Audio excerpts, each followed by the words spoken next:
Guilherme, como...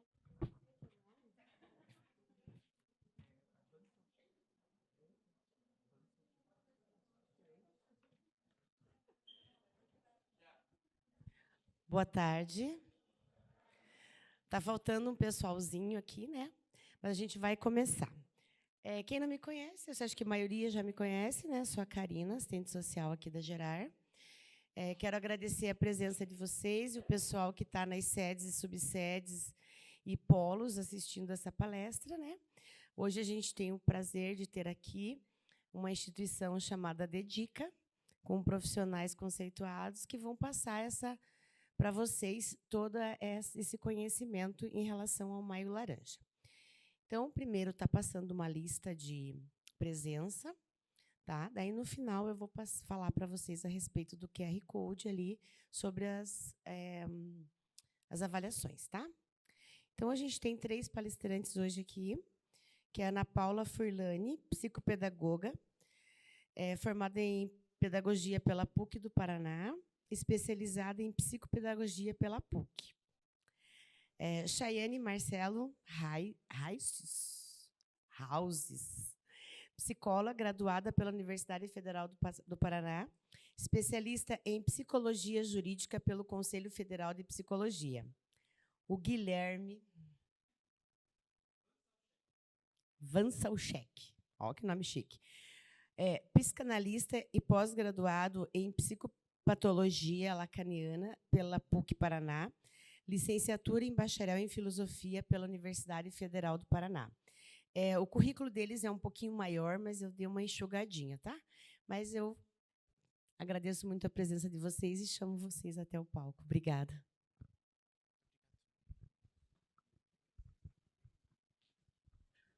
Bom dia, pessoal. Boa tarde, né, já. Tudo bem? Como é que vocês estão?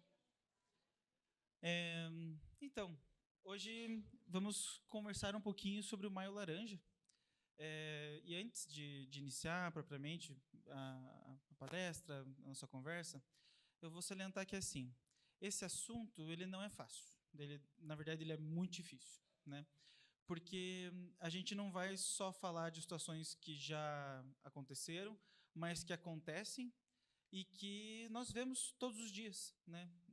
As colegas, nós atendemos crianças que passaram por situações de violência de risco grave e gravíssimo, né?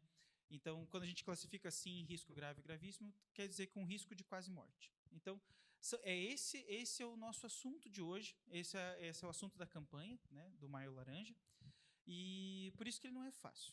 E as coisas que nós vamos dizer, que nós vamos comentar, vamos conversar com vocês aqui, porque é uma troca, sempre uma troca, né? Podem gerar coisas, né? Porque são coisas que às vezes nos lembram de situações que a gente já passou. Então, visto isto, eu acho importante que vocês saibam que ao final da palestra, nós vamos estar aqui para conversar, se vocês quiserem, se alguém precisar. E se alguém precisar também, durante, fazer uma pausa, né, sair um pouquinho, tomar uma água, não é um problema, porque esse assunto ele é realmente mesmo muito pesado, né? Então, é um assunto, apesar de ser difícil, é uma coisa para ser conversada e não para ser uma dificuldade, né? Então, vocês têm que saber disso, por isso que eu estou avisando, sendo bastante enfático nisso. Ok? Tudo bem? Joia? Beleza. Então tá, né, gente? Então, o nosso combinado fica que se alguém precisar, a gente vai estar aqui. A gente também vai ter um espaço para dúvidas no final da nossa fala. Vamos ter o prazer de responder tudo que a gente conseguir de questões. Se tiver alguma questão que fique em aberto, se alguém preferir escrever, escreva as questões, vai escrevendo durante, deixa com a gente dá um jeitinho de responder vocês depois, para que vocês não fiquem sem o segmento dessas falas que a gente vai ter aqui hoje. Tá bom? Combinado?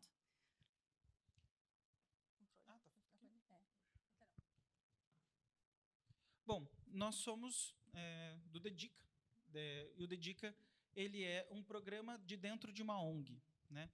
Nasceu há muitos anos atrás, em 2006, se eu não estiver enganado, né? Se me lembrar, se me falhar a memória, dentro do Hospital de Clínicas aqui de Curitiba. O Hospital de Clínicas é aquele hospital que fica pertinho da reitoria, é o Hospital da Federal, né?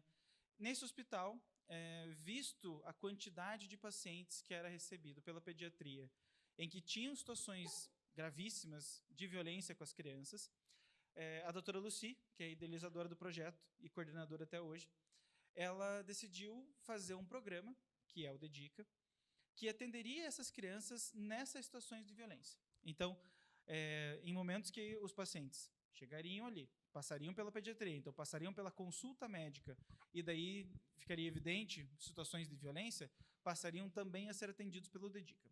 E como que acontece esse atendimento no Dedica? É um atendimento psicológico, né? Então, é conversar e entender o que está acontecendo, o que aconteceu com aquela criança que chegou a esse ponto. Ele iniciou dentro do Hospital de Clínicas, mas hoje nós não fazemos mais parte especificamente do hospital. Então, nós não estamos mais inseridos dentro do hospital e nem trabalhamos juntos especificamente com o hospital. Nós estamos separados. Porém, a nossa mantenedora é a mesma que o do hospital, que é o Amigos do HC. Então, nós estamos dentro dessa ONG, que é o Amigos do HC, que é e daí origina o programa, certo? Aqui. Eu não sei mexer.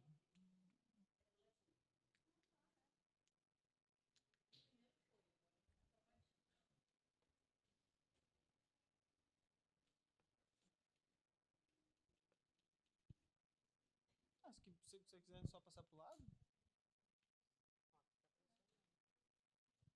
Então, esse é o nosso espaço, né? A nossa casa.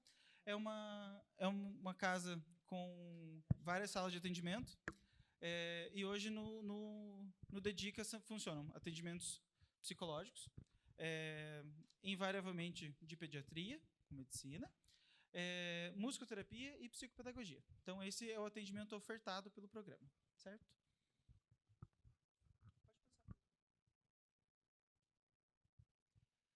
Bom, o que a gente faz quando a criança chega, né?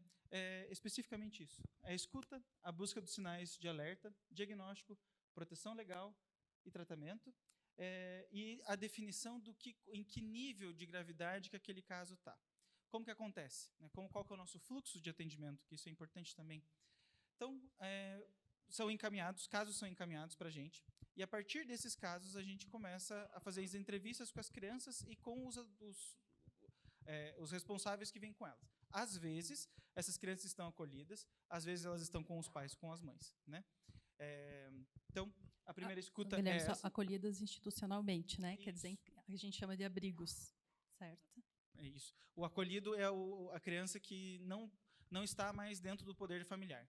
Então, ela foi retirada do poder familiar para ir para um abrigo, né? Para uma instituição de acolhimento municipal ou governamental, ok?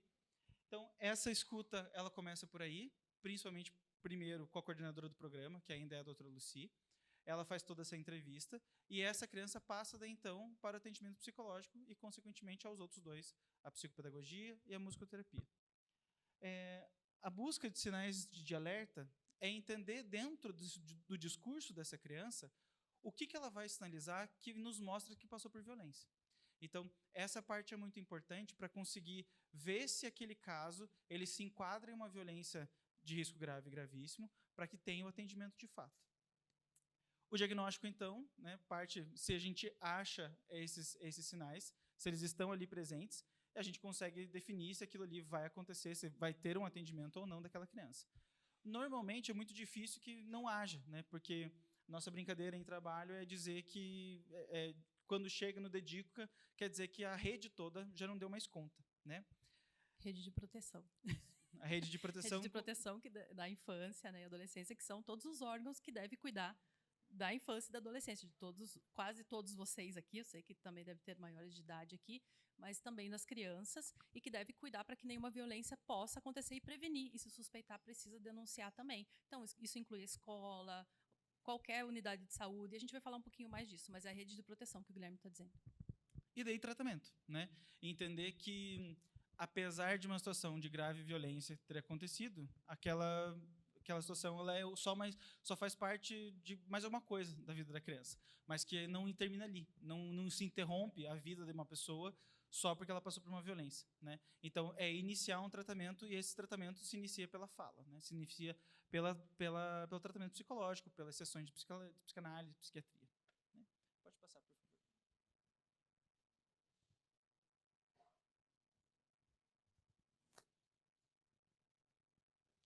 E quem que são os órgãos que encaminham, né? Porque, como nós falamos, o Dedica não é uma instituição portas abertas, ou seja, ninguém que recebe qualquer pessoa, que é só ser encaminhado. Não. Ele tem que ter passado por já outras instituições, e essas instituições veem que existe necessidade de encaminhar para o Dedica. Então, quem são os órgãos que encaminham? Os conselhos tutelares, a saúde, então os hospitais, os postos, as UPAs, a educação, as escolas também fazem muito encaminhamento, o Ministério Público, e daí aqui, né, as varas de infância e da família. As delegacias são, acho que, os lugares que menos encaminham, mas também fazem encaminhamentos para a gente. E os CREAS e os CRAS, que fazem parte também da rede e fazem assistência às comunidades, né, às pessoas que necessitam da assistência social governamental.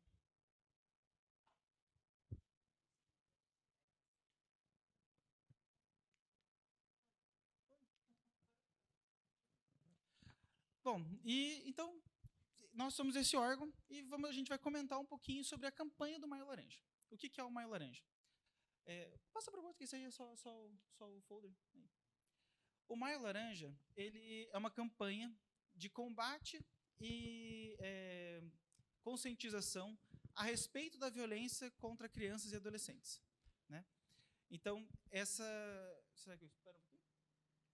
Vou esperar o pessoal lá de trás chegar, só para a gente... Sejam muito bem-vindos, os que chegaram agora. A gente só está começando, tá?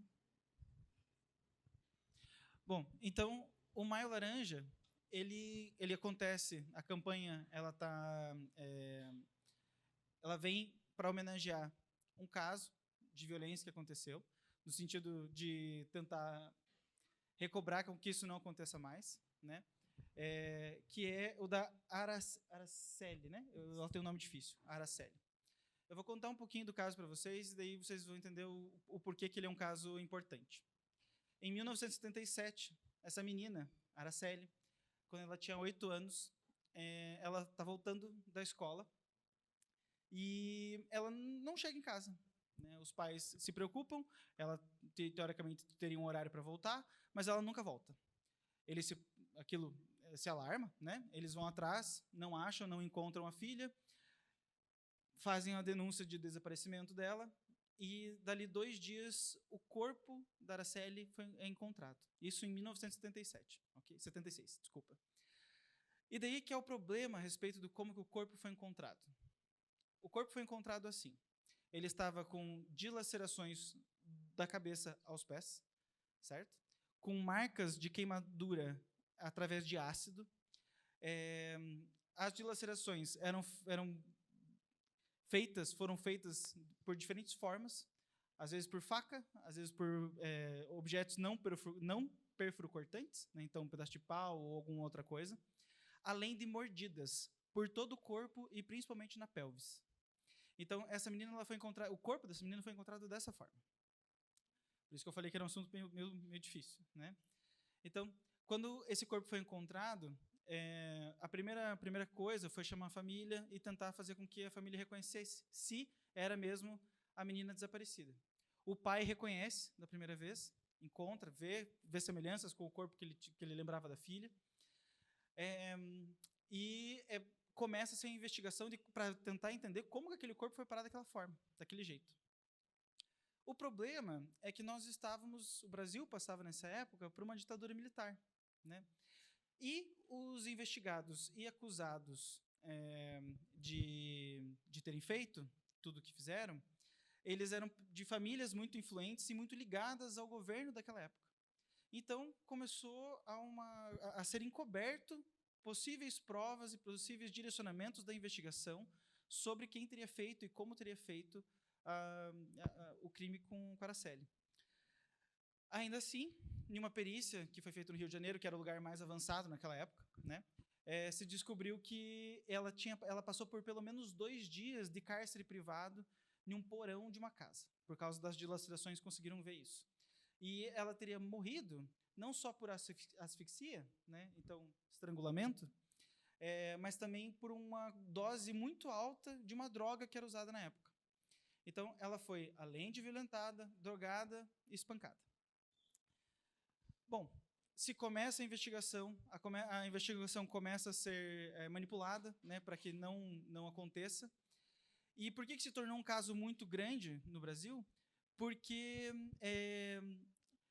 as pessoas que iriam depor contra os acusados passam a morrer de causas misteriosas. Por exemplo, uma das pessoas que ia depor era uma namorada de um dos homens que foi acusado. Essa pessoa morreu com 3 tiros nas costas, né? Então, foi havendo uma queima de arquivos para que não descobrisse o que tinha acontecido com a menina. Então, é um caso muito difícil. A família, até hoje, né, já passou muito tempo, mas nunca teve solução, o caso. No primeiro julgamento desses 3 acusados, eles foram condenados, mas depois, em segunda instância, eles foram libertados e nunca passaram por mais nenhum julgamento, inocentados, né? Então, em homenagem a Araceli, que passou por tudo isso, se produziu a campanha Maio Laranja, para que a gente tenha uma ampla visão sobre o que se deve fazer nesses casos e como se deve combater e prevenir casos de violência. Ok? Pode passar. Bom, definição de violência? Daí aqui a gente entra sobre o que é uma violência, né? Porque a gente precisa entender isso, porque senão vai ficar uma coisa como, né, sem definição, e daí sem definição qualquer coisa pode ser violência, né? Se a gente pensar aqui, todos nós, há anos atrás, muito pequenos no colégio, e a gente pensar que o empurrão na fila do lanche é uma violência, é um tipo de violência, mas ela foi uma violência mesmo? Como foi? Ou por que foi? Né? Então, a gente tem que ter a definição disso para entender o que é uma violência séria, o que é uma violência grave, que vai levar a todo esse comprometimento a respeito de um tratamento de violência. Uhum. Então, a gente trouxe aqui, então, uma primeira definição inicial de violência, que se vocês recorrerem ao dicionário, vocês vão encontrar, né? Então, deixa eu ver se fica mais fácil olhar aqui. Então, violência, do jurídico, constrangimento exercido sobre alguma pessoa para obrigá-la a fazer um ato qualquer, coação. Ok? Alguma dúvida aí? Então, essa é uma ideia inicial que a gente está partindo, mas a gente pretende chegar em outro lugar, que é a definição com a qual o DEDICA trabalha, para vocês entenderem melhor como que funciona, né, o nosso processo, e inclusive a ideia que se tem de violência, né, socialmente falando. Bom, já estou com controle, vou controlar aqui. Então, a gente tem várias violências tipificadas. As violências foram inicialmente tipificadas na Lei Maria da Penha, e a partir daí elas vêm sendo repetidas em outras legislações. E depois a gente vai falar melhor da legislação, mas assim, a gente trouxe as principais que a gente percebe que são recorrentes onde a gente trabalha e que ocorrem concomitantemente com a violência sexual. Violência sexual nunca acontece sozinha, e não é só o caso da Araceli, que inclusive tem mais coisas para a gente repensar no como as violências acontecem. Então, a física, acho que basicamente todo mundo consegue entender. São lesões visíveis, que também esse exame é feito no DEDICA, que eventualmente a criança ou adolescente é encaminhado pelo hospital e já tem lesões visíveis, mas a doutora Lucy também ela é pediatra, né? Então ela faz, né, um exame se ela percebe que tem essa necessidade. Então, assim, a gente também cuida dessa parte, faz um diagnóstico completo nesse sentido. Percebe a violência psicológica, porque assim, vocês devem lembrar de qualquer coisa que vocês já passaram na vida, em algum momento. O Guilherme falou há muitos anos atrás, eu sei que para vocês foi poucos, muito foi para a gente, né? Mas, enfim, há poucos anos atrás, talvez coisas desagradáveis que causaram, né, um mal-estar, um constrangimento, xingamentos, palavras e, às vezes, a violência física. Às vezes, frequentemente, ela vem com palavras. E o que acontece? Quando você lembra daquilo, você não lembra da dor que você sentiu, você lembra da palavra e da dor psíquica que aquilo deixou, aquela marca, né? Então, a violência psicológica ou psíquica, ela é duradoura, ela é permanente. Se não tratada, ela continua a machucar a gente pela vida toda, né?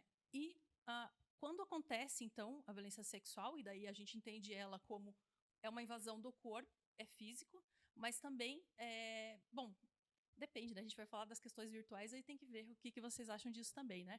Mas é uma invasão da privacidade e é uma invasão do teu espaço psíquico também, não é? Se isso acontece. Então, O que ela costuma vir acompanhada? Com vergonha e culpa. É isso que costuma aparecer. Não quer dizer que você não vá sentir vergonha e culpa por outros motivos, né? Ai, meu Deus, será que eu tô, né? Não estou lembrando, aconteceu um trauma. Não, não é isso que a gente está dizendo. A gente está dizendo que se tem violência, tem vergonha e tem culpa. Violência sexual, principalmente. Eu pulei a psicológica, né? Normalmente, as emoções que acompanham é raiva, constrangimento e humilhação. É o que se sente quando você está passando por isso e quando você lembra também. Mas não só.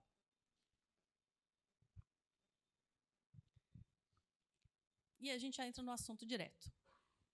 Então, vocês estão falando aí que a violência sexual, tá? Mas eu sei que a idade de vocês é a idade de ter relações, sexuais ou não, enfim, mas ter relações com seus pares, e aí a gente precisa fazer uma diferenciação aqui, né? Então, o que é uma relação sexual? A gente conseguiu construir isso, tá? A gente pode discutir isso mais tarde.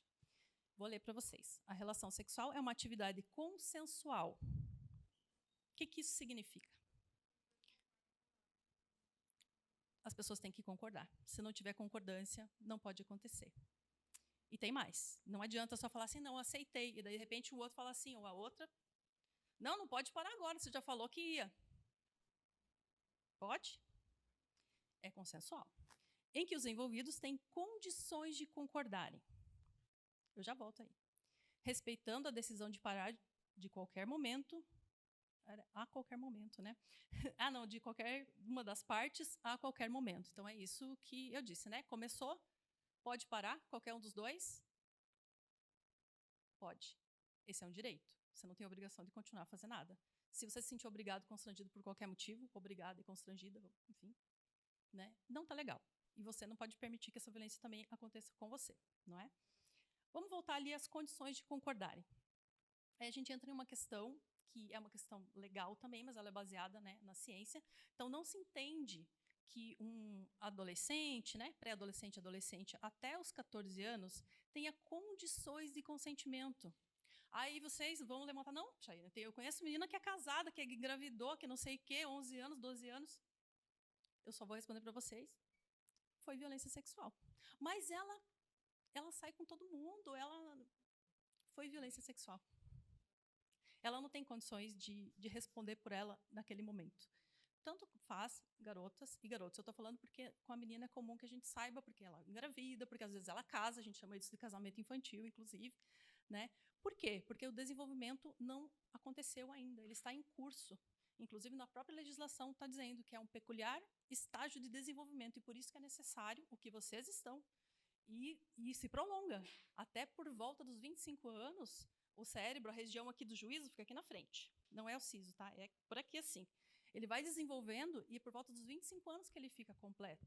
Então, até então legalmente não, tá? Mas assim, a gente pode pensar que o juízo é relativo. E dos 16 aos 18 anos é, de fato, relativo essa possibilidade de consentimento. Então, é legal pensar nisso, né? Quando vocês se envolverem com qualquer pessoa, porque o relacionamento envolve vocês, né? Então, a violência sexual, então, por outro lado, refere-se a qualquer ato sexual, tentativa de obter um ato sexual. Então, você não precisa chegar às vias de fato, como dizem, a tocar na pessoa de qualquer forma, né, fisicamente, que já é considerado uma violência. Ou atos desumanos de natureza sexual, onde o consentimento não é dado ou é forçado, né? Seja por constrangimento, por coação, por força física, não importa o meio. Relação de poder, né? Diferença de idade, enfim. Na infância ou adolescência, especificamente, é toda situação, não tem exceção, em que a criança ou adolescente é usado para gratificação sexual de um adulto ou adolescente. Não importa o resultado para essa pessoa, que a gente chama de usado, justamente porque não é porque é um objeto, mas foi usado como se fosse, foi tomado como um objeto. Mas é por causa das condições, né, de desenvolvimento que não permite que a pessoa consiga tomar as decisões necessárias, né, se defender apropriadamente, vamos dizer assim. Ela está em desvantagem. E aí, esse dado, agora eu abro um pouco para a gente trocar né, em relação a isso. Esse dado me foi informado por uma pessoa de, atualmente, 19 anos, então eu espero que esteja correto. Se não tiver, por favor, me corrijam. E ela me colocou aqui, escala Richter da paquera. tudo palavra da pessoa, tá? Alguém discorda disso? Gostaria de colocar que tá errado? Se tiver complementação, eu vou pedir para vocês fazerem, por favor. Ouviu alguém falar? Eu não escutei quem falou. Vou deixar eles analisarem um pouco o material. Aonde? Gente, vamos deixar... Empresta o microfone.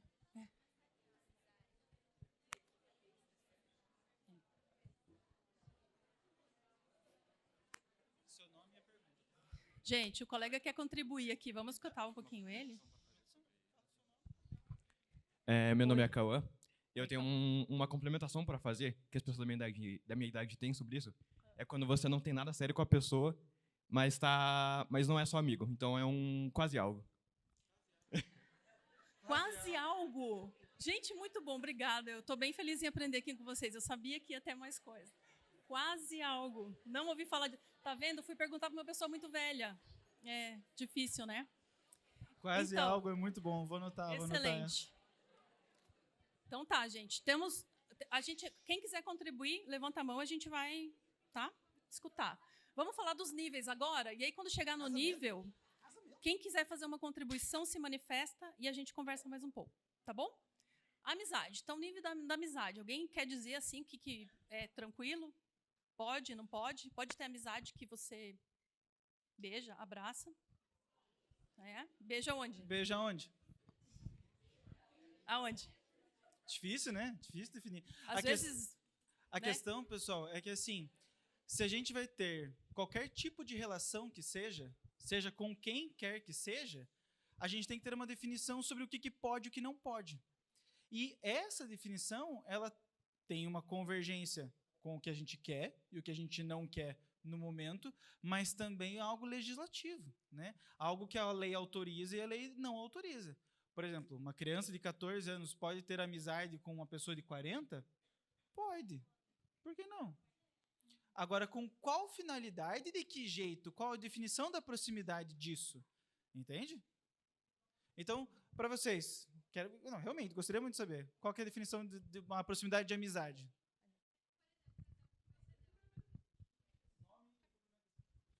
Meu nome é Laura. Por exemplo, no teu exemplo, né? No meu ponto de vista, não. Não. Justamente pelo poder que uma pessoa mais velha tem sobre uma criança. Poder de influência, no caso. Logo, a gente não pode considerar aí uma amizade, justamente por causa da influência, né? E não se sabe se vai ser uma influência boa ou ruim. A maioria das vezes é ruim. Muito boa. Vamos ter que acabar com todos os professores, então. Mas Ixi, aí galera. é amizade? Mas é amizade? Mas é amizade, é verdade. Tem diferença, né? de... Tem diferença. Poder, né? É porque eu concordo com você. E se eu fosse pensar nos dados que nós temos hoje da violência que acontece no Brasil com crianças, né? A gente afastaria todo mundo de 40 anos perto de todo mundo de 14. Tiraria um dos lados do outro, porque não poderia. Porque... Exato, só que a gente não tem como fazer isso, né? Então, o que a gente precisa de uma série da educação, dessa definição para os dois, para a pessoa de 14 anos saber o que ela pode, o que ela não pode, e o que o outro pode, o que o outro não pode. E, principalmente, o de 40 anos, sem dúvida nenhuma, já deveria saber, né? Não deveria ter que se ensinar uma coisa dessa. Então, eu entendo, concordo, mas em regras, vias gerais, práticas, não teria como. Né? Não teria como a gente impedir esse contato entre pessoas. Mas é ótimo. Não tem uma proibição legal, porém tem o nível do acordo, que é justamente a gente quer pensar, porque individualmente a gente faz um acordo que a gente pode chamar até de contrato, né? A gente vai fazendo o nosso contrato e às vezes ele é não verbal, às vezes a pessoa vai chegando demais, você dá o jeito dela entender que passou do ponto, né? Que a amizade vai até ali, e aí dentro de uma pessoa adulta, depende do grau de proximidade, às vezes você tem um tio, uma tia, pessoas assim que são próximas, e aí você pode ter algo que é mais próximo da amizade, mas nunca vai escapar dessa questão que você colocou que é vital. A tua observação realmente é excelente. Tem que... Sobre amizade?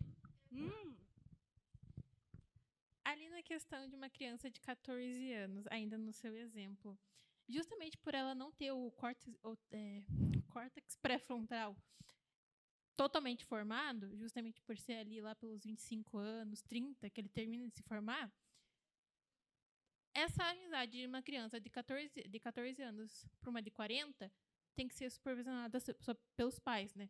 Se for dentro de uma escola por superiores. Só que tem uma questão no meio disso tudo, né? Muitos pais estão nem aí. E dentro de uma escola também.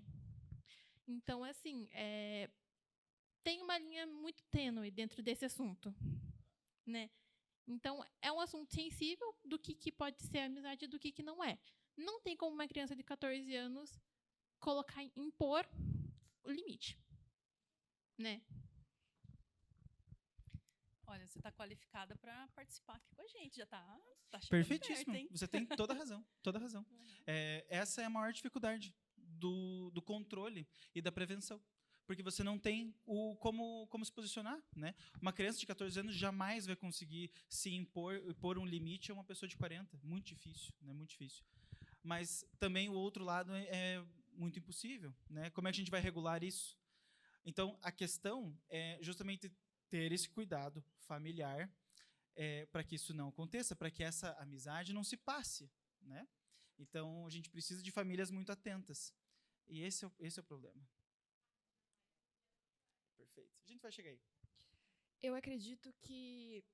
Flávia, meu nome é Flávia. Eu acredito que toda essa linha é muito particular de cada um. Eu acho que é meio difícil você tentar colocar em regras assim o comportamento humano. Eu acho que existe uma névoa entre essa lista, tanto porque eu posso ter um amigo e beijar ele, eu posso ter um ficante que eu nunca beijei e começar a namorar, é muito tênue, não é muito difícil, e eu acho que é por isso que acontece tantos abusos, porque se fosse uma coisa tão clara, não teria como ter essa confusão e acabar gerando mais casos. Flávia, né? Perfeito. Vamos extrapolar isso que você falou e pensar no seguinte assim, você consegue imaginar um juiz recebendo a descrição de uma violência sexual de uma pessoa de 17 anos que passou por uma violência sexual com uma pessoa de 30, que relativamente próximo? Então, vê que passa pelo juízo de valor moral deste que vai ler a respeito daquele que passou pela violência? A gente não tem uma definição exata sobre o que é isso, o que é aquilo, mas vai muito disso, muito do que você se autoriza, o que você autoriza o outro. E daí sim entra a legislação para dizer assim, ó, a gente tem sim uma data limite, não pode. 18 anos para baixo, não pode. 14 anos para baixo, não pode mais ainda. Então, tem essa definição da legislação. Mas também a gente tem que ter esse limite entre os pares, né? Sim, tanto a gente conhecer legalmente como a gente poder negociar esses contratos, é isso mesmo, né? Com o que você vai contando com o seu desenvolvimento, seu discernimento, porque é complicado. Eu sei que daí tem os observantes e os olhantes, e eu não sei se já tem outra palavra para isso, os velhos chamam de crush, né? É isso? Quase algo, quase algo. Esse já é o caso quase algo? Não é? É conversante já, não é? Você já está conversando? Tá, eu acho que conversante quase algo é meio que... Aí conversante quase algo, quer dizer, vocês já estão... Tem? Caso indefinido. Caso definido. Indefinido. Ah, mas aí é ficar. Tá próximo de ficar, né? Só que você não sabe para onde que vai. Não. O quase algo é ficando. A gente tem que melhorar nossa escala. A gente vai trabalhar muito nisso. Na próxima, a gente vai trazer uma escala melhorada, prometo. Que bom que isso causou tanta coisa aí. A gente vai ter que voltar um pouquinho. Alguém tem uma observação sobre os observantes ou olhantes? Alguma coisa importante que a gente deva ressaltar aqui, nesse tipo de relação? Não? Observar bem antes da amizade. Observar bem antes da amizade, mas com intenções românticas também? Ah. Pessoal, só um pouquinho, vamos escutar a colega aqui. Fala o seu nome. O colega vai ser... Prazer, meu nome é Giovana. Eu tenho uma dúvida só. Vocês falaram de impor limites. Só que eu tenho 19 anos e sou mulher, ando de ônibus, sei que vai ter vários homens lá, sei que vai ter gente fazendo coisas que não é legal. Só que como é que faz pra impor limites? Porque a gente sendo mulher, é muito difícil impor limite. Um homem chega pra mim e fala, ai, é só você falar que não quer isso. É só você falar que não gostou daquilo. Mas não é fácil chegar e falar, não gostei do que você falou pra mim, não gostei do jeito que você me olhou. Porque a pessoa vai falar, não, mas eu fiz isso porque eu te achei bonita. Não, mas eu fiz isso porque sempre vai dar uma desculpa.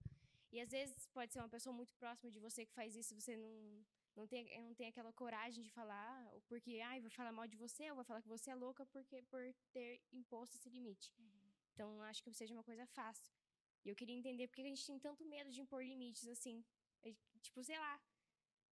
Uma vez eu andei na rua, o cara falou alguma coisa pra mim, só que eu não tive reação. Eu falei, não sabia o que fazer no momento. Tava indo pra escola, eu tava de roupa, uniforme de escola, tudo. Tava no 9º ano.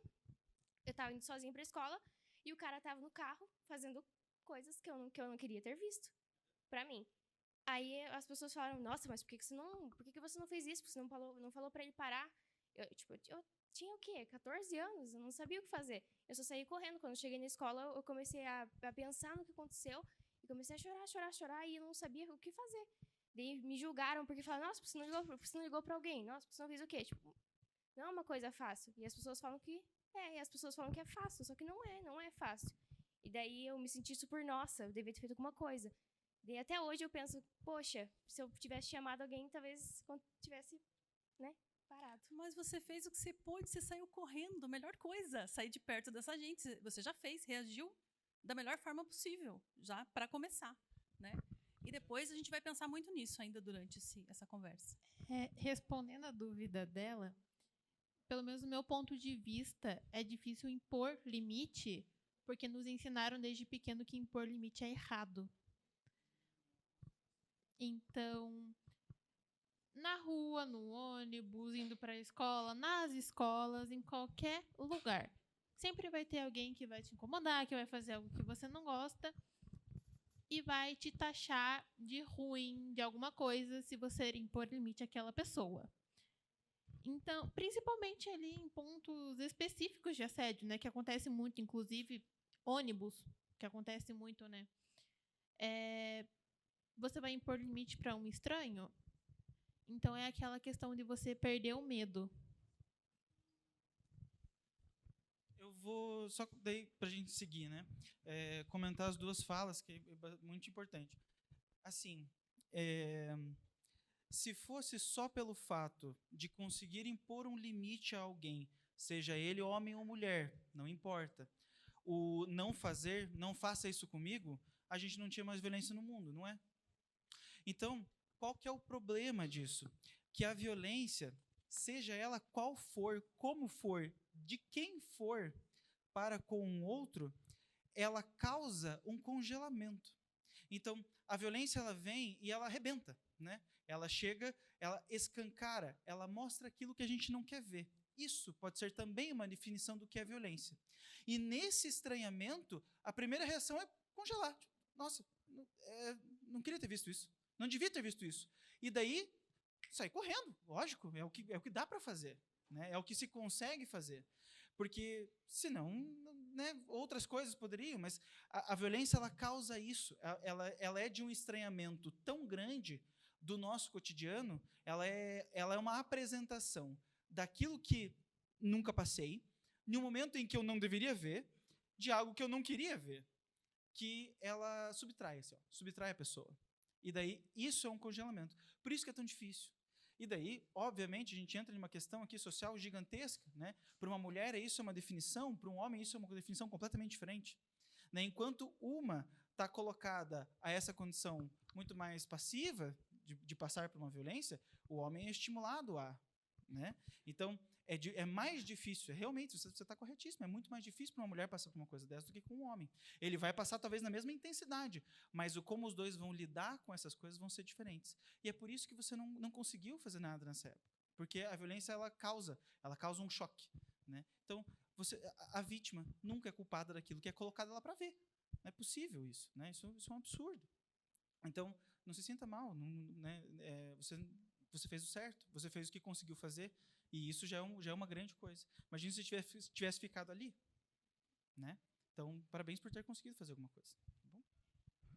Então, gente, seguindo, então eu coloquei isso aqui para a gente pensar e para a gente tentar seguir, agora que vocês estão aí com as questões de vocês colocadas, para a gente pensar na vida cotidiana o que a gente pode, como a gente tem agido, como a gente pode agir, reagir, e quem sabe pensar nessa questão dos limites, né? Quando a gente pensa assim, quando os relacionamentos vão se aprofundando, como que a gente faz para ter os acordos? A gente precisa de algo importante que não tem na violência, que é a palavra. Os atos violentos acontecem quando falta palavra, quando falta possibilidade de diálogo. Quem nunca viu uma briga de trânsito, né? Uma discussão que começa, que parece que é do nada, a pessoa começa a brigar. Por quê? Porque ela está agressiva e ela precisa colocar aquilo para fora. E não passa pelo raciocínio e pensar um pouco, respirar e tentar colocar isso em palavras. E a gente pode fazer isso com os mais próximos, os relacionamentos onde a gente confia, nas amizades. Sentiu que alguém não foi legal? Coloca limite, conversa. Olha, vamos conversar sério, hoje eu tenho uma coisa para te falar. Eu acho que isso é um bom caminho para a gente começar a pensar nisso, né? E aí, vamos passar um pouquinho, né? Achei que não ia mais. Mas daí, de repente, a gente se vê, né, em relações que começam já virtualmente, né? Pode ser, né, uma mensagem que surge, que alguém conhece alguém que conhece alguém e, de repente, te manda uma mensagem. Não vou nem falar por qual rede social, não vou nem me arriscar nisso hoje em dia, mas, enfim, alguém que, de repente, te viu, ou alguém falou, eu acho que tal pessoa se deveria falar, ou, às vezes, a pessoa nunca não conhece, você não sabe nem de onde que ela começou a falar com você. Ou, às vezes, é por interesses comuns. O fato é que a gente sabe que isso pode acontecer. Nude, né? Acho que nude, todo mundo sabe o que é, né? Uma foto que, normalmente, uma pessoa manda para outra, em geral, em confidência, porque você mandou para alguém, então você não espera que essa pessoa vai publicizar isso por algum motivo, porque você tem um vínculo com ela, porque ela pediu, porque você ficou constrangida, aí que a gente vai ver a diferença do que aconteceu, né? Sexting, né? Que é texting, né? Vem do inglês, né? Texting e sexting, quer dizer, mensagens de cunho sexual, que se diz. Aí pode ser foto, normalmente também palavras, enfim, que levem à erotização da conversa, vamos dizer assim. E a pornografia, né? Eu sei que vocês nunca viram, vocês nem sabem do que se trata, mas o que eu posso dizer para vocês? Que existem algumas encenações, quem já viu talvez algum episódio de novela, alguma série, que indica alguma coisa assim, eu lamento dizer para vocês, mas aquilo não é sexo. Não é.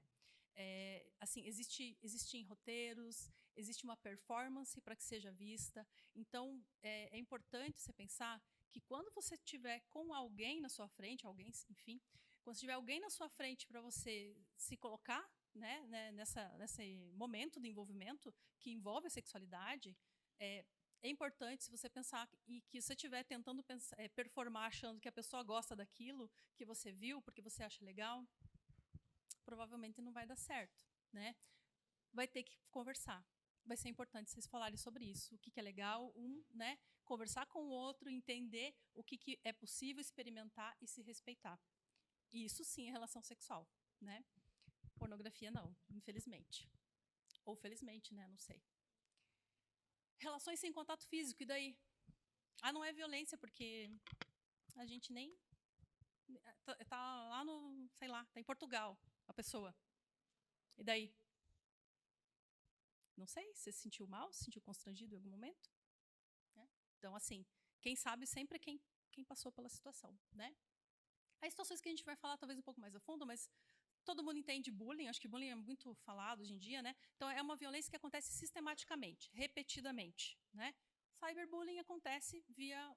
Bom, com vocês deve ter acontecido mais frequentemente quando aconteceu foi via, né, redes sociais em geral, né?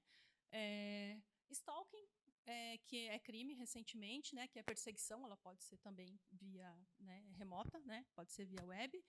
E o doxing. O doxing é, digamos assim, o escalonamento do stalking. É quando a pessoa... Nunca deve ter acontecido com vocês também.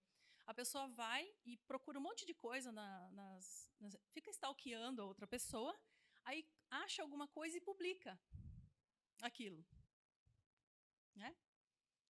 O grooming. Aí o grooming acho que de repente já vai passando para a parte... O grooming a gente deixa para... A gente tem um material em relação a violência no mundo virtual. Ele é mais amplo, mas aqui a gente vai tratar mais das questões da violência sexual, por mais que, lembrando, as violências acontecem em conjunto, não acontecem separadamente. Então, por isso, o sinal de alerta de uma coisa é da outra também.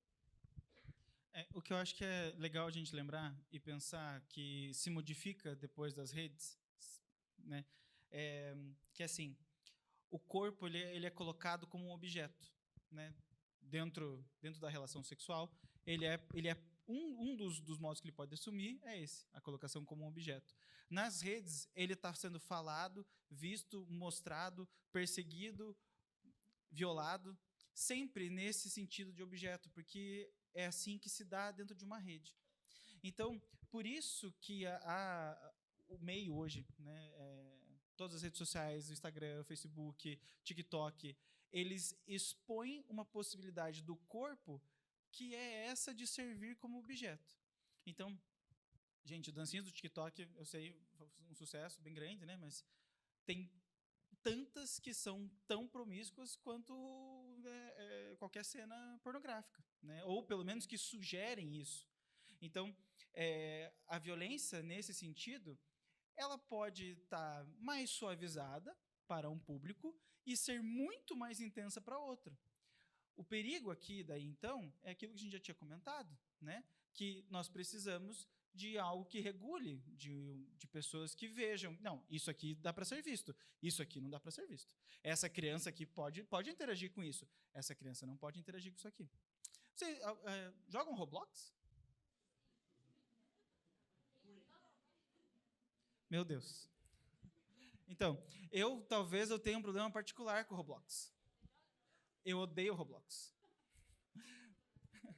Porque eu vou me explicar, vamos justificar. Calma, gente, não vamos... Deixa ele falar, ele não precisa matar ele antes do tempo. Calma aí.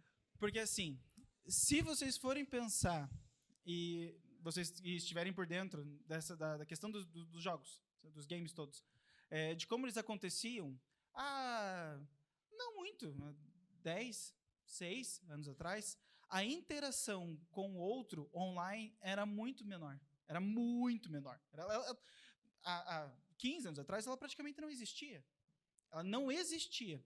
Então, hoje, a gente tem crianças muito pequenas que criam perfis, vamos usar o Roblox como exemplo, criam perfis no Roblox, entram nos servidores e para você conseguir os prêmios todos, as vantagens todas, você tem que interagir com outro player. E quem que é esse outro player? Pode ser esse cara ali, né, horroroso, né, e se passando por aquela menininha. E outra coisa que eu entendo como bastante problemática, eu fiz essa experiência com um paciente uma vez. Ele queria muito jogar Roblox comigo. Queria muito que a gente criasse um perfil junto e a gente jogasse Roblox. Eu topei. Foi bem divertido naquele momento. Mas ele me mostrou que, para ele conseguir o que ele queria, ele tinha que realmente chegar em outro player e pedir para esse outro player. Eu quero tal coisa. E o outro player decidia se ia disponibilizar para ele ou não. Tá vendo que existe uma relação de objeto aí? Que esse outro player, se for uma pessoa mal intencionada, diz assim, eu libero, eu dou isso aqui para você. Se a gente virar amigo e a gente começar a conversar. Se você me mandar tal coisa. Se você fizer isso para mim. Aí que surgem não só todas as possíveis violências dentro dos jogos, mas também todos os desafios, né? Quanto tempo atrás, obrigado, quanto tempo atrás que não rolou o desafio da baleia azul? Mês passado, a gente teve Jornal Nacional. Uma menina que morreu por asfixia do uso do desodorante, que era um desafio. Então, assim, para estar inserido num grupo, para agradar um outro, para se ver dessa forma, a gente entra em um jogo de violência. A gente entra em um jogo de sedução com aquela pessoa mal intencionada. E essa pessoa mal intencionada, se ela está muito mal intencionada, ela faz o que ela quiser com uma criança mais nova, né? Vocês sabiam que saiu, eu não lembro o nome da revista, inglesa, se não estiver enganado. Ela fez uma publicação que ela pedia para o Roblox dar os perfis das pessoas acima, se eu não me engano, era acima de 25 anos. E daí, dentro desses perfis que eles acharam, tinham não sei quantos já com denúncias de violência ou de importunação sexual. E eles notificaram o Roblox. Falaram assim, galera, os servidores de vocês estão lotados dessa galera, vocês vão deixar? E os criadores falaram, sim, eles pagam. Eles, né, interagem. Eles estão aqui fornecendo grana. Então, por isso que eu tenho uma questão com o Roblox. Eu sei, é um jogo acessível, é muito fácil, é muito legal, é divertido, por que não? Mas ele te coloca a interagir com uma pessoa que você não sabe quem é. Né? Que você vê ali um bonequinho, que você faz do jeito que você quiser, que é muito... Né, se eu faço do jeito que eu quiser, eu posso inventar o personagem que eu quiser e tornar isso um problema, não é? Ah, não, claro. O Roblox é um exemplo. Roblox é um exemplo. Sim, inclusive é isso que é a definição de grooming, né? É quando alguém, como a foto anterior ali, se passa por alguém diferente, né? Na mesma situação ali, que eventualmente um possível jogador, para tentar fazer uma amizade, né? E aí a gente já sabe, como já definimos aqui, amizade não é. Eu vou esperar as perguntas daí para a próxima. A gente já interagiu lá para o finalzinho, tá? Para a gente conseguir dar sequência, senão a gente não dá conta do tempo. Mas o negócio é abrir questões aqui. A gente vai pensar, vocês vão pesquisar mais, eu sei que vocês vão chegar longe em relação a isso. E a gente pode chegar no que se chama sextorção, que é extorsão. Quer dizer, eu tenho algo seu aqui, aquele vídeo, aquele não sei, que de repente você tem em confiança com a pessoa, e se você não fizer... Ou pode ser pessoas estranhas também. Mas a gente sabe bem, eu não sei se vocês têm essa informação, apesar do caso Araceli ter sido emblemático, infelizmente, a maioria das violências, todas elas, mas também as sexuais, acontecem intrafamiliarmente, dentro do núcleo familiar ou de pessoas próximas. Não são pessoas desconhecidas, como foi o caso dela. É a maioria. Ou seja, você pode se aproximar com alguém virtualmente, quantos aqui não fizeram amigos que ainda não falaram através de jogo ou outras redes sociais, né? Aqui apareceu o sexting de novo, mas enfim, é só uma... Vou ler, né, já que está aqui. Troca o envio unilateral. Então, assim, se alguém enviar e você não enviar de volta, continua havendo, né, depois a gente vai entender como crime. Fotografia, vídeo, conteúdo erótico, inclusive pornográfico, por meio de telefones celulares e smartphones, né, pelas redes. E aí uma questão. Nudes e sexting. Nova expressão da sexualidade? Dá para se relacionar assim? Tem gente que faz. Mas e aí, dentro dessa perspectiva que a gente está colocando, também se coloca como um caminho para a violência sexual de crianças e adolescentes, né? Exploração. E aqui a gente não está aqui para responsabilizar vocês, dizer que vocês têm que se defender, mas tem esse lado também. E a gente quer encontrar ferramentas para que vocês possam mobilizar quem precisa estar protegendo vocês. E os seus, né? As pessoas próximas. Bom, aqui eu acho que a gente pode falar um pouquinho, e daí vou pedir assim, um carinho um pouquinho grande com a fala. Vou dividir um pouquinho de alguns pacientes que a gente já atendeu, certo? E justamente para falar desses sinais de alerta, né? Os sinais de alerta da violência, seja ela como for, seja sexual, seja física, psicológica, eles vão estar integrados, né? É muito difícil que uma coisa ocorra isolada, acontece só isso, acontece só aquilo. Muito difícil. Uma criança que passou por estupro, ela passou por um espancamento. Acho que eu diria que todos os casos que eu atendi no Dedica foram assim. Não teve uma criança que passou por um estupro que não sofria espancamento do pai e da mãe, né? Porém, isso não é a única coisa.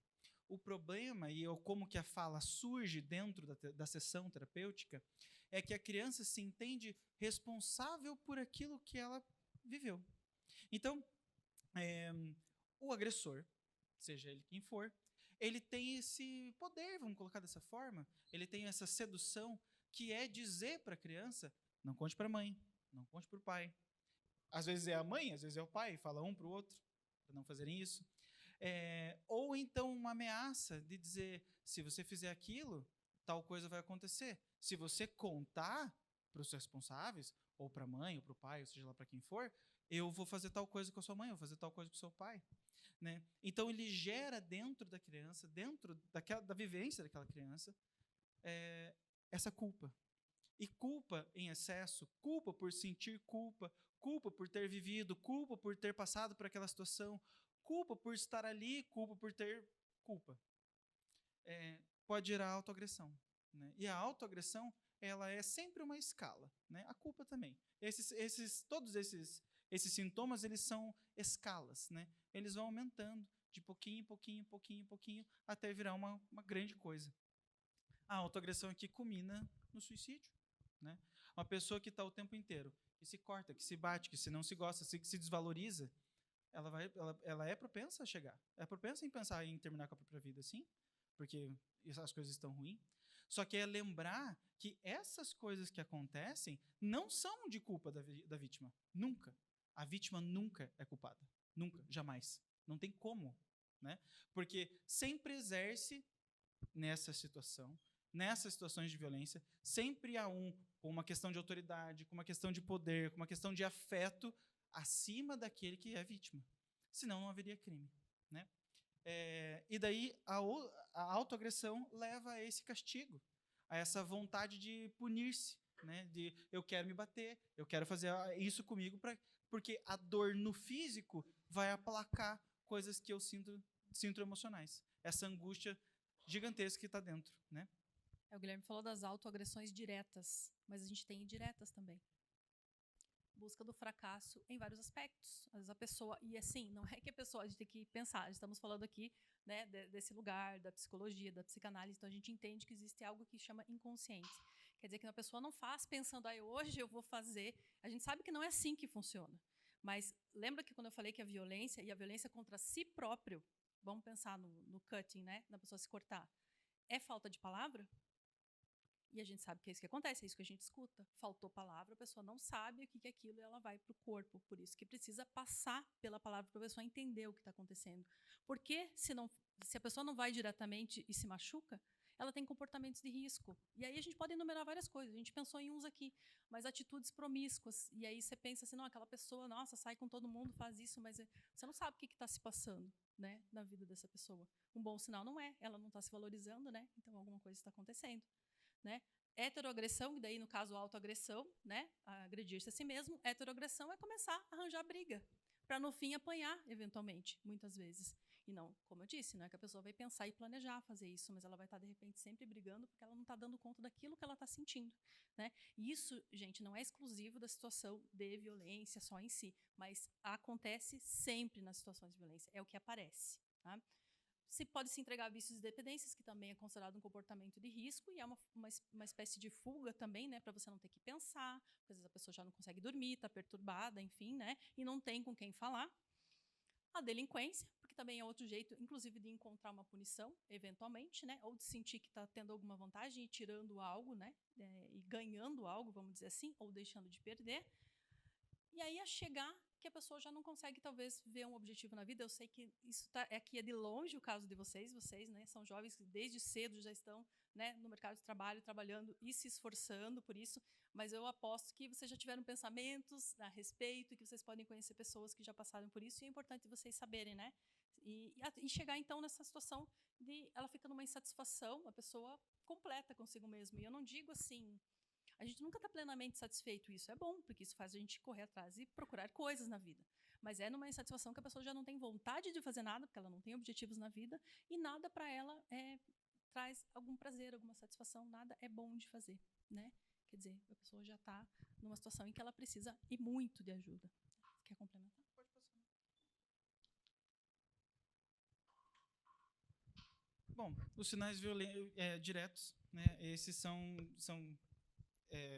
eles estão escancarados, né? Não tem como não ver. Né? As lesões específicas em área genital, isso acontece muito. Né? A doenças sexualmente transmissíveis, gravidez e o aborto. Eu, antes de falar das três últimas, vou falar das lesões específicas, que não necessariamente elas precisam ser só na área genital. Né? Vocês já pararam para pensar que se a gente pensa, qual que é o instrumento que as pessoas mais utilizam para bater? Por quê? Porque é fácil. Porque ele está aqui, ó. Ele é muito fácil, ele está no alcance de tudo. Né? Ele está no alcance da mão da pessoa. Então, esse tipo de lesão, ele deixa uma marca específica, que é essa lesão muito rápida, essa lesão que compromete, porém, ela não é a única. Né? Algo que de um requinte, quem sabe, né, que não esteja associado à raiva dessas pessoas que são mal intencionadas, bastante, que fazem, que cometem crimes, né, com as crianças, a gente consegue entender a qualificação desse crime pelo tipo de lesão.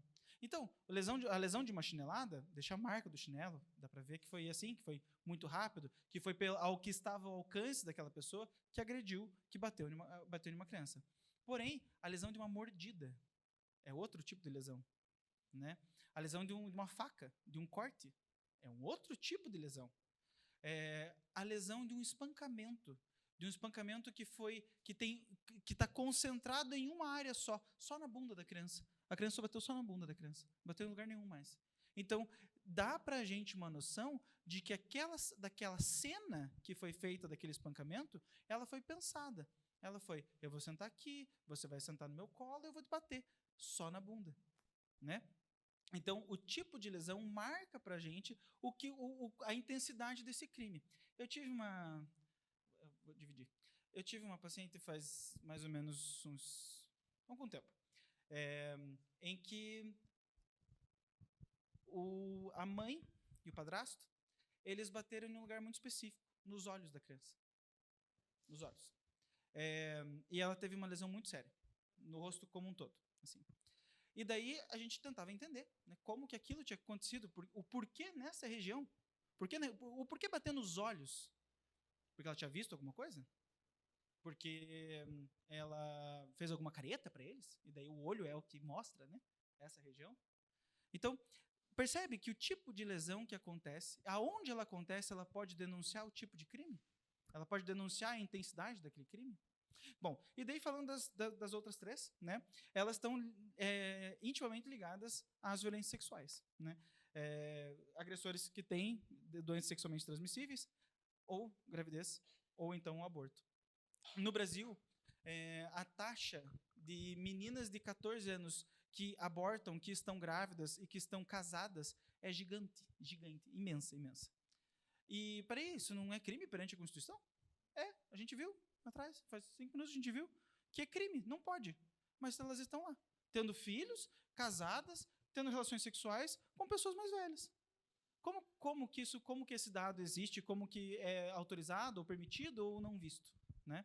Então, isso fica evidente para a gente que a violência ela é contínua, e que ela acontece, que ela está aí, e que é difícil de conter isso, né? Aí a gente tem questões morais, então, que perpassam aí, que mesmo com a legislação que a gente sabe que tem, vamos só rapidamente dar uma passadinha pelas mais marcantes.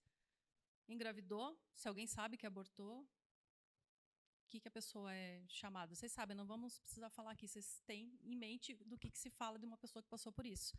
Mas ninguém pensou no lado dela, na vulnerabilidade que ela tem, no desenvolvimento que ela tem, tanto quanto as outras pessoas. E isso não vale só para garotas, claro, elas engravidam e isso fica escancarado. E os garotos, quando passam por violência sexual, assim, têm uma dificuldade imensa de falar sobre isso, a agressividade que costuma aparecer com mais frequência, mas assim, marca a pessoa profundamente em todas as relações, para toda a vida.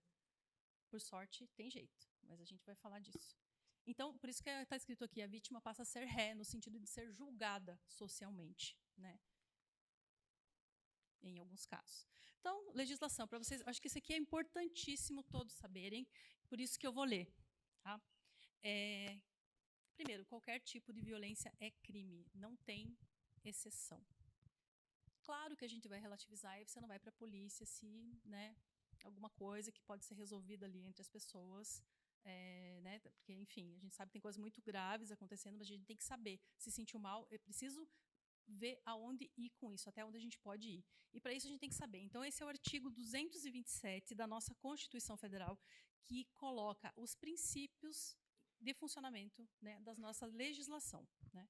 É dever da família, todos os familiares, da sociedade, do Estado, quer dizer, todos os órgãos e instituições que acolhem a gente, por isso a rede de proteção, assegurar à criança, ao adolescente e ao jovem, com absoluta prioridade, quer dizer, na frente de todo mundo que possa precisar, o direito à vida, à saúde, à alimentação, educação. Passar fome é violência física, né? Impede o desenvolvimento, causa dor. Educação, ao lazer, à profissionalização, à cultura, dignidade, respeito, à liberdade e à convivência familiar e comunitária, além de colocá-los a salvo de toda forma de negligência, discriminação, exploração, violência, crueldade e opressão. Está sendo bem enfático. Então, esse princípio constitucional embasa o ECA, que a gente trouxe. Tem várias outras legislações posteriores, né, mas assim, só para a gente entender o que é mais assim, marcante nesse sentido, que é o artigo 18, então, que faz... O ECA, então, é a lei. O ECA faz cumprir o que está escrito na Constituição e diz como tem que ser feito. É dever de todos velar pela dignidade da criança e do adolescente, pondo-os a salvo de qualquer tratamento desumano, violento, aterrorizante, vexatório ou constrangedor. Né? É tão grave que é conhecido como doença pela Organização Mundial de Saúde, tem CID, inclusive, indicando, né, a classificação de doença, também pelo Ministério da Saúde brasileiro, né, a Organização Mundial e o Ministério da Saúde, e ela apresenta sinais e sintomas próprios e exige tratamento, que é o que a gente faz no DEDICA. Né? Então, rapidamente, as leis, só citando aqui, então, alguns artigos, né, que para vocês saberem que tem sempre como recorrer em relação a quando você tem conhecimento de que alguma violência está acontecendo, né, em relação a lesões corporais, maus tratos, crimes contra a dignidade sexual, que é uma legislação agora que foi atualizada recentemente. Eu vou pedir as perguntas para mais tarde, tá bom?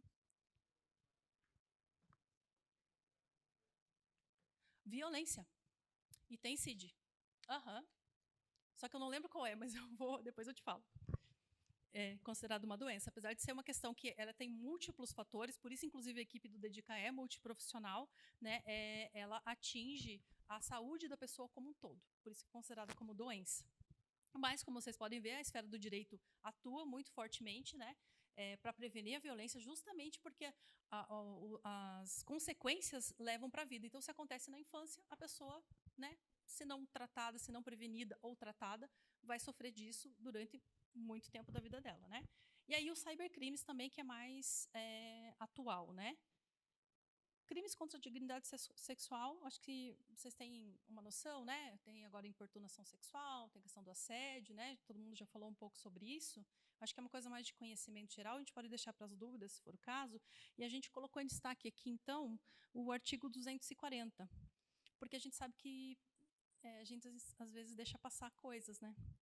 Produzir, reproduzir, dirigir, fotografar, filmar ou registrar, por qualquer meio, cena de sexo explícito ou pornográfica envolvendo criança ou adolescente. É crime. A pena de reclusão de 4 a 8 anos e multa. Né? Então, assim, é crime se está tipificado na lei, pessoas maiores de 18 anos respondem legalmente, né? Pessoas abaixo disso, daí, conforme a sua capacidade relativa, né? Podendo, então, sofrer sanções a respeito disso. Então, é bom pensar não só que é crime. Por que é crime? Poxa, é legal você ter a sua privacidade invadida em quem você confiou eventualmente, ou quem você não confiou e, de repente, a pessoa explorou de alguma forma, né, uma vulnerabilidade. Né? Não é legal com você, não é legal para ninguém. Né? Você quer... Então é isso, gente. Bom, eu falei essa aqui, que a lei foi atualizada em 2009. Né? Agora, o estupro de vulnerável. Acho que isso é importante a gente ressaltar. O que é estupro? Talvez venha uma imagem horrível na cabeça de vocês, mas talvez a imagem não pareça tão assim horrível fisicamente, porque estupro não necessariamente envolve violência física muito forte, mas sim a coação e a violência psicológica às vezes é mais forte. Né? Então, assim, qualquer, não tem exceção. Ato sexual, precisa ter penetração em qualquer lugar? Não. Teve gratificação sexual da pessoa que cometeu o ato, é violência sexual. Tá? Se for cometido contra a pessoa abaixo de 14 anos, é estupro. Tá? Quem cometeu? É uma pessoa adulta ou acima dos 14, acima dos 16 especificamente, onde tem já uma consciência e uma responsabilidade relativa, vai incorrer em infração. Tá? Então, assim. Aí, não, mas, Chayane, fique tranquila, eu sei, porque assim, teve consentimento, a pessoa disse que sim. Não teve. E o juiz vai dizer a mesma coisa. A pessoa abaixo de 14 anos não tem condições de dar consentimento. Acima dos 14 até os 18 é relativo. Tá? Então, não quer dizer que você pode considerar esse sim como um sim. Por quê? Lembra que a gente falou? Vulnerabilidade, cérebro em desenvolvimento, a questão do juízo e tomar decisões? É isso. Então, assim, eu sei que assim é meio assustador inicialmente para a gente pensar, mas assim é importante a gente pensar que, com respeito, com diálogo, a gente pode construir relações saudáveis, sem infringir a lei, obviamente, né? Bem longe disso. Eu acho que Não vai dar deixa eu, tempo. A gente trouxe um cordel aqui, mas a gente vai deixar como indicação, então, de repente, se alguém quiser utilizar depois, pode trabalhar esse cordel, porque ele é bem assim. Ele fala especificamente de tudo que a gente falou de uma forma resumida, né? E aí, o que fazer? Vocês jogaram esse monte de informação em cima da cabeça da gente, e agora o que a gente pode fazer? Bom, vamos pensar um pouco sobre isso, né? A coisa mais importante, ela se divide daí, então, né? O que fazer com isso? Ela se divide entre órgãos competentes para fazer alguma coisa e pessoas que recebem essas notícias, né? Ou que passam por isso, passam por uma situação de violência. Aqui, vamos falar das pessoas que passam, porque vocês não estão responsáveis por levar essas denúncias adiante, né? Mas vocês estão responsáveis, às vezes, em algum momento, quem sabe de escutar, de saber que um amigo passou, que uma amiga passou, que tá... Você percebeu alguma coisa estranha naquele brother, naquela amiga, que putz, o comportamento mudou pra caramba, e você sabe que aconteceu alguma coisa, uma briga entre o namorado e a namorada, né? Então, o que a gente estimula, fala, pensa com vocês é que é necessário ter rede de apoio. Rede de apoio são pessoas que vocês confiam, pessoas que vocês gostam, que vocês conseguem confidenciar coisas, contar coisas, às vezes íntimas, às vezes nem tanto, ou pessoas daquelas que vão parar para escutar e não para julgar. Pessoas que vão parar para dizer assim, não, ok, vamos conversar com calma, me explica o que aconteceu. E isso é uma rede de apoio. Essas pessoas que são necessárias, para que essas pessoas, daí, então, ajudem as pessoas que passaram por essa situação a levar uma denúncia a algo mais sério, né? Eu acho que dá para falar dos canais de denúncia, né? Aqui, onde nós, no programa, mais recebemos os encaminhamentos, né? Onde mais as crianças fazem as denúncias, são na escola. Porque é uma contrapartida, né? O local onde as crianças mais passam violência, seja sexual ou física, é dentro de casa. Então, é óbvio que se esse é o local que mais existe violência, não vai ser o local da denúncia, né? O local da denúncia mais frequente é na escola. Nas unidades de saúde, no Conselho Tutelar, aqui é mais difícil, mas acontece também. Ministério Público, para onde se começa a se encaminhar, né? Onde os órgãos competentes encaminham os relatórios, encaminham os pedidos de investigação, encaminham os pedidos de proteção, e eles tomam atitudes. A polícia, quando é recorrente, né?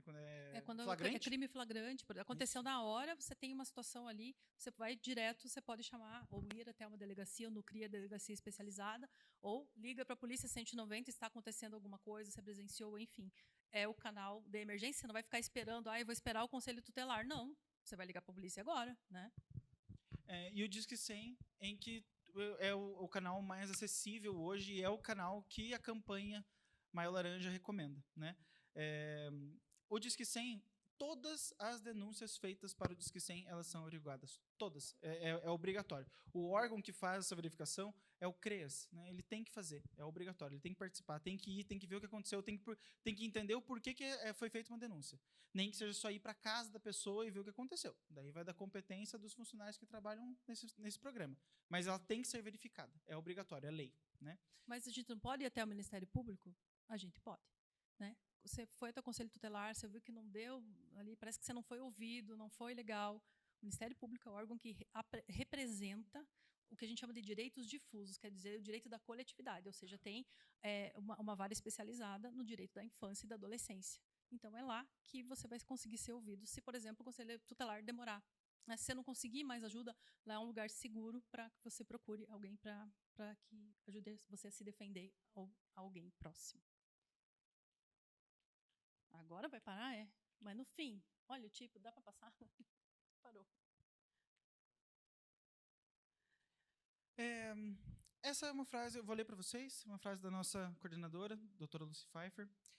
A violência contra a criança e adolescente é uma doença de alta prevalência, crônica e progressiva, tendo sinais, sintomas e exames específicos, com maior frequência de origem intrafamiliar e doméstica, que pode deixar sequelas físicas, psíquicas e sexuais para toda a vida, se não impedida, interrompida precocemente e tratada adequadamente. Então, a sua pergunta a respeito da violência, por que ela é uma doença, né? Ela é uma doença, porque se a gente for pensar, vamos pensar uma doença bem simples, uma gripe. Uma gripe é transmitida, né? Eu estou com uma bactéria, um vírus, e eu transmito. O Covid foi assim, pelo ar, né? A pessoa pega e ela fica mal, e daí o outro fica mal, e daí outro fica mal. A violência, ela causa isso. Se nós pensarmos uma casa, uma família que passa por situações de violência, que vive violência, e a gente ouvir os pais que são os responsáveis pelo cuidado, ou que às vezes perpetuam a violência, o que eles contam? Não, mas na minha casa era assim, meu pai me espancava, minha mãe me espancava, eu bato ainda menos no meu filho. Ele ainda tem sorte que eu bato pouco. Eu já ouvi isso algumas vezes. Então, o que acontece? Ela é transgeracional, né? Ela passa para essa criança, e essa criança aprende que bater é certo. E assim vai. E isso é um dos motivos do porquê ela é considerada uma violência, né? Sem contar que causa tantas outras doenças do corpo e da mente que a OMS classificou ela como uma doença. Mas lá no Dedica a gente tem resultados incríveis e você não pensa, mas aconteceu isso com a pessoa, acabou a vida dela. Muito pelo contrário. A pessoa que sobreviveu a uma situação tão difícil, quando ela entra no tratamento, ela supera, assim, de maneiras incríveis. É difícil da gente descrever, não sei, assim, os ganhos que a gente tem, né? Tanto de a pessoa que não estava conseguindo ir para a escola, de repente está passando em vestibular, porque a gente está ali fazendo o tratamento, fazendo o acompanhamento pedagógico, não conseguia aprender, lógico, né? Estava numa situação horrível. E, assim, a superação é incrível. Começa a entrar em relacionamentos saudáveis, porque é muito difícil, às vezes, estar, né? Um relacionamento saudável, quando você não consegue ter, né? Você passou por essa violação muito cedo, né? Então, tudo isso é possível ser superado com tratamento e, de uma maneira brilhante, incrível. As pessoas conseguem superar fazendo coisas, assim, muito interessantes para a vida delas e dos próximos, inclusive ajudando outras pessoas nesse sentido, assim. Então, por isso que a gente não pode ficar quieto, isso que é importante, né?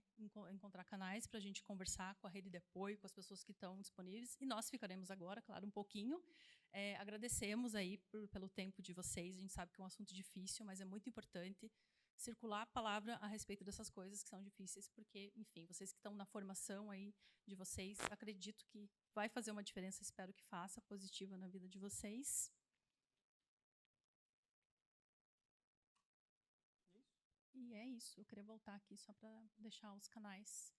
Estamos à disposição para escutar vocês. Gente, obrigado.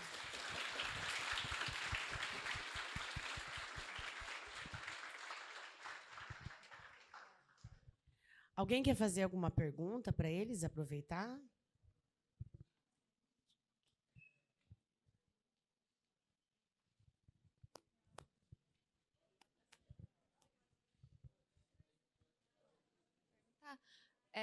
Meu nome é Giovana, e a minha pergunta seria mais pelo lado profissional de vocês, porque eu sou estudante de saúde, da área da saúde, e eu queria saber do lado de vocês como é trabalhar com um assunto tão delicado, porque pelo que eu estou estudando, essa parte da infância e adolescência é, tipo, muito sensível e prejudica muito o futuro do adulto, né? E não somente isso, mas também os órgãos competentes que vocês citaram, muitas vezes eles são incompetentes, né? Principalmente o Conselho Tutelar, que é assim uma vergonha. Então, eu queria saber do lado de vocês, né? Eu queria fazer mais perguntas, mas eu faço depois daí. Muito obrigada. Então, Giovana, né? Olha, eu amo esse trabalho. Amo muito, amo muito. Não esperava, acredito, não fazia ideia que eu ia trabalhar com isso quando eu me formei. Não tinha nem plano. Aliás, quando eu terminei a graduação, eu tinha uma certeza. Eu não ia trabalhar com criança de jeito nenhum. Mas acabou, acho que a vida um pouco acabou me levando para esse lado, né? E o que eu mais gosto, falando uma experiência muito particular, certo? O que eu mais gosto de atender é que essas crianças, esses adolescentes, eles chegam arrasados, destruídos, né? Eles sabem o que passaram, eles não gostaram, ou estão completamente confusos com o que aconteceu e com quem fez, o porquê fez, não era para me proteger e de repente estava tentando me matar, né? E daí eles chegam desta forma para a gente. E em muitos casos, eu atendo mais crianças dos 4 até os 10 anos, mais ou menos. É a margem de crianças que eu atendo, e muito mais meninas, né? Então elas chegam com esse receio de ser atendido por um homem, de como que vai ser, e com aquele medo. Só que ao longo do atendimento, isso que eu acho que é a coisa mais bonita, que é o que eu posso fazer, é recobrar a infância. É recobrar o fato de que, não, existem pessoas que não são assim. Existem pessoas que não fazem o mal. Existem pessoas que vão proteger de verdade. Existem homens que não vão fazer a violência. E eu posso confiar. Existem pessoas que eu posso estar aqui, que eu vou ouvir, que posso inclusive relatar, e ele vai fazer tal coisa para cobrar essas pessoas que me fizeram mal. Então, isso é uma coisa legal. E como que eu vejo? Porque criança nenhuma me fala isso, né? 5 anos eu me falar tudo isso? Impossível. Mas o que eu vejo? Eu vejo no nosso brincar. Eu vejo quando eu estou brincando com a criança, eu brinco de poli, de desenho todos os dias, galera. Poli, então, nossa, o que eu brinco de poli é brincadeira. Nossa, assim, casinha, eu sei todas. Elas chegam para mim e brincam de distância, né? Não se aproximam, entregam os bonecos na minha mão e dizem faça isso, faça aquilo, e não vem. E ao longo do atendimento, elas chegam, se aproximam, brincam, falam, contam as violências, perguntam coisas, se era certo. Ele fez certo, tio? Ele podia ter feito isso? Não, não podia. E daí eu esculacho os agressores, porque a gente tem que esculachar. Tem que mostrar para essas crianças que passaram por essa situação que o errado eram os outros, não ela, né? Esculacha o agressor, esculacha o agressor. Então, esse é o sentido que se dá, né? Então, que legal que você está na área da saúde, é uma área fantástica. E é difícil mesmo trabalhar com criança e adolescente, mas é uma área muito legal. Eu adoro, gosto muito. Tem mais uma pergunta aqui. Mas para a área da agressão direta, eu estou estudando perícia criminal. Então, eu tenho bastante curiosidade na área, já vi vários casos, principalmente de serial killer. E teve um caso específico que me pegou bastante, né? Não foi do caso que eu li o livro e tal, né? Mas foi um caso que eu vi e não vi mais, que foi relacionado a um pai que batia na sua filha, só que não eram agressões marcadas no corpo. Ele, né, utilizava aí de objetos, de panos, de qualquer coisa que não marcasse o corpo da menina, mas fizesse ela sentir dor. Além ali da manipulação mental, né? Então, como que seria lidado, assim, com uma criança em que você não vê lesões no corpo? Você só vê ali a lesões mental dela. Bom, eu faço perícia, então acho que eu posso responder um pouco. Então, eu trabalho com perícia na área de psicologia, claro, né? Então, assim, a gente, nas questões corporais e físicas, a gente deixa para a área médica e área de saúde, né? Mas a questão aparece toda no discurso, né? Que é aí que aparece. E quando eu digo discurso, por isso que a gente não fala que é a fala ou a conversa, porque não são só palavras, né? São gestos, são ações, né? A maneira de se posicionar. E, no caso da criança, o lúdico, o brincar, né? Então, assim, o que você consegue... Assim, primeiro, acho que é importante pontuar que quando a gente pensa em casos de serial killer, são coisas assim, a maneira que são contadas, assim, eles são super glamorizados, mas, na realidade, assim, os casos que você tem de perícia, inclusive, que eu faço na área de família, são famílias que não conseguem cuidar bem das crianças e deveriam estar na área da infância, defendendo essas crianças, mas eles estão aonde? Em disputa, que vocês nunca devem ter visto também, aqui só novidade, né? Disputa do divórcio. Quem fica com a guarda? A mãe brigando com o pai brigando com a mãe, e não sei o que lá. E aí a criança está no meio disso aí tudo, né?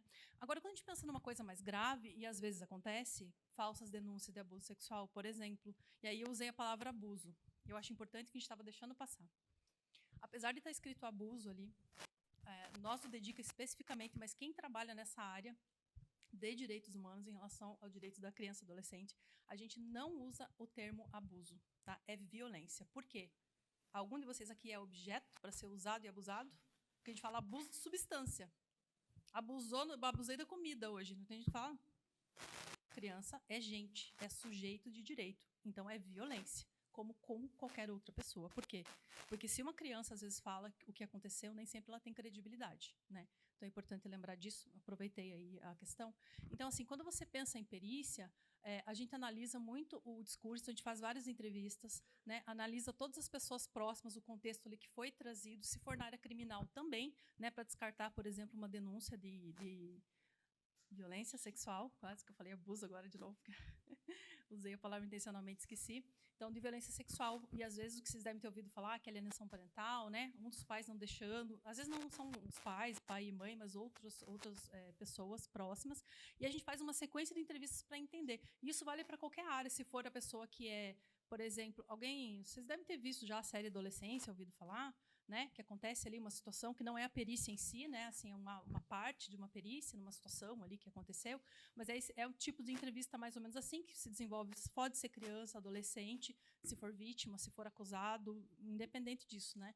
Então, e aí a gente faz todo um processo de avaliação para entender, analisando o discurso dessas pessoas, tudo que é trazido, e a gente fala com várias pessoas, você não fala só com uma, você fala com todas as pessoas de interesse que possam vir dar informações e contribuir para o caso, mas a perícia é para entender o caso. Quem julga, quem decide é o juiz. Então, a gente não vai dizer o que aconteceu, o que deixou de acontecer. A gente vai dizer que tem vestígio disso, vestígio daquilo, do que pode ter acontecido. Não deixou marca, tem um crime chamado tortura. Então, se aparece no discurso da criança e aparece a criança, ela brinca e ela mostra. Assim, não tem erro. Você só precisa do tempo adequado. A criança mostra tudo o que está acontecendo. Se for adolescente e não está conseguindo falar, por exemplo, a gente dá um tempo e ela consegue falar também. E isso aparece, e aí a gente também, né, inclusive faz algumas deliberações para o juiz demonstrando que pode categorizar esse crime. Deixou marca?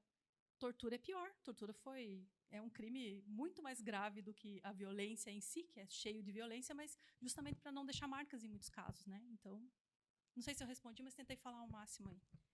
O meu nome é Giovana também, eu vou ser breve, porque eu sei que todo mundo quer ir para o intervalo, mas eu acho que eu queria expor a necessidade dessas táticas de prevenção no ambiente familiar, porque quando acontece a consequência mais grave de uma violência sexual, que seria a gravidez nessa criança, né? Por exemplo, a gente tem o caso da menina lá do Espírito Santo, em 2020, que a polícia tomou consciência desse caso quando já estava com 10 semanas o feto.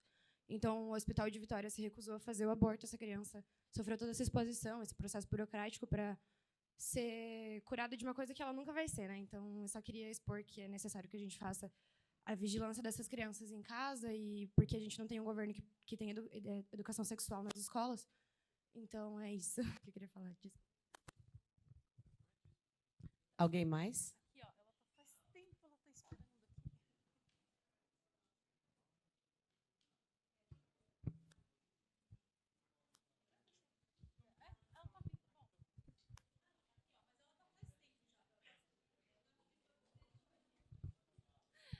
Obrigada.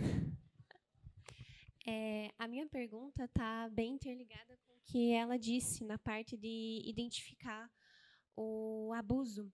Mas eu queria entender o que aconteceu. Eu tenho duas perguntas, né? Mas eu queria entender de fato por que algumas crianças criam uma revolta quando você tenta ajudar elas. Eu fui monitora. Eu estava no 3º ano do ensino médio e eu trabalhava com crianças do 6º, de 11 anos. E tinha uma menina que eu tinha certeza. E eu comuniquei à pedagoga sobre isso. E a pedagoga, ela pediu uma reunião com os pais. E a gente sabe o que aconteceu, né? Ela criou uma revolta tão grande comigo, tipo, ela deixou de falar comigo totalmente. E deu para ver o que tinha acontecido, né? Os pais tinham tomado ciência, né? Provavelmente alguma situação de abuso estava acontecendo, né? E teve muita manipulação, enfim. E ela criou uma revolta, por mais que ela soubesse que estava errado e que eu estava tentando ajudar, ela não quis mais saber de mim. E eu queria entender o porquê que isso acontece. E também eu queria entender muito o que ele falou sobre como a gente tem tendência a replicar certos comportamentos que não foram tratados. Então, é verdade que crianças abusadas se tornam futuros abusadores? Tá, vamos lá. Respondendo a primeira coisa. A criança precisa ter uma confiança, certo? Então, às vezes, neste caso em que você citou, nessa criança que depois teve raiva de você, é porque ela ainda não tinha total confiança nesse vínculo. Então, quando se suspeita do caso, se vê tem algumas coisas ali que não estão de acordo com o que se espera, aí se inicia essa escuta, sabe?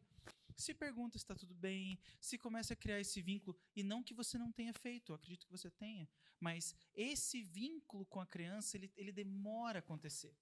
E daí, infelizmente, isso é um dado. Normalmente, quando a gente denuncia, quando a gente vê na rua, a mãe dá um tapão no filho, mas assim, daqueles de estralar, feio pra caramba, de doer na gente, e daí a gente chama, denuncia e acontece alguma coisa ali na hora. Normalmente, essa criança vai apanhar o dobro em casa, porque a culpa de quem visto foi ela, de quem chorou foi ela. Então, é isso que às vezes faz a criança ficar revoltada. Sabe que vai acontecer alguma coisa. Eu tenho uma pacientinha, ela tem 7 anos, que ela foi acolhida, ela está em acolhimento institucional, e só aconteceu o acolhimento porque ela xingou o diretor. Ela é desse tamanho assim, ó. E ela é maravilhosa. Ela é uma menininha, assim, louca de ligeira. E ela brigou uma vez na escola e ela xingou o diretor, e o diretor chamou os pais. E esses pais espancaram. E daí ela foi no outro dia para a escola inteira marcada. E daí eles resolveram chamar o conselho tutelar. Então, você vê, e ela estava louca da vida. Ela chegou pro diretor dizendo assim: a culpa disso aqui é tua. Né? E ela tinha marcas da cabeça aos pés. Né? E ela foi lá na escola para mostrar pro diretor que ela tinha apanhado. Então, ela estava morrendo de ódio dele. Mas foi o que adiantou. Eu não estou dizendo que ele fez certo. Eu estou dizendo que, assim, para se ter essa revolta, para não se ter essa revolta, né? O primeiro tem que ter esse vínculo com a criança, e ele é um pouco mais demorado. Falando da sua questão antes... Claro. Só gostaria de complementar um pouquinho em relação a isso, para a gente lembrar dos dados, né? As violências acontecem todas elas, em geral, intrafamiliarmente. Então, talvez, se tivesse um preparo melhor, e essa também é a nossa luta para a prevenção da escola, de saber que, de repente, chamar os pais e já de cara, em vez de passar um período de observação e percebendo sinais, fortalecendo o vínculo com a criança, a pedagoga, de repente, em conjunto com você trabalhar, né, ela já foi direto, talvez, pensando, entendendo alguma coisa e tentando resolver, mas, assim, talvez perdeu uma oportunidade aí de entender que, poxa, se as violências muitas acontecem dentro de casa, vamos ver se não pode ser daí a origem, porque provavelmente foi isso que aconteceu, que você mesmo percebeu, né? Pode perguntar, e daí eu complemento aquilo que eu vou te falar. Então, a minha pergunta seria como, da visão de vocês profissionais, como vocês conseguem fazer essa separação, como, assim, não levar os problemas das crianças para si mesmo, sabendo que vocês provavelmente são as únicas pessoas que elas têm para falar isso. Como que vocês fazem essa separação? Eu pergunto porque é uma área que eu super trabalharia e eu queria entender como que vocês não levam isso para si e não se deixam abalar caso, enfim, o pior aconteça, por exemplo, com a possibilidade de. Queria saber isso. Eu adoro essa pergunta. Eu adoro responder essa. Mas antes eu vou responder ela só para... Não, isso é um mito, de que criança que sofreu violência vai praticar violência, vai ser um estuprador quando crescer. Isso pode acontecer. E isso que se replica. E por que se replica? Porque é o ensinamento.